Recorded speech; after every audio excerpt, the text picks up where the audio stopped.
ஒரு கட்சி தலைவனா ஜனநாயக முறைப்படி என் கழக தோழர்களையும் என் நாட்டு மக்களையும் பார்க்கிறதுக்கோ சந்திக்கிறதுக்கோ தடை போடுறதுக்கு நீங்க யாருங்க?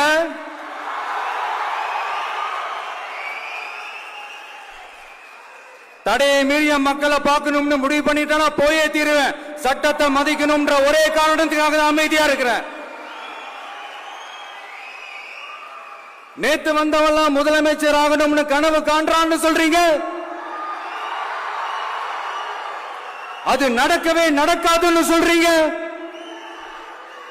அப்படியே எந்த கட்சிக்கும் இல்லாத நெருக்கடியை தமிழக வெற்றி கழகத்துக்கு மட்டும் போட்டுக்கிட்டே இருக்கிறீங்க.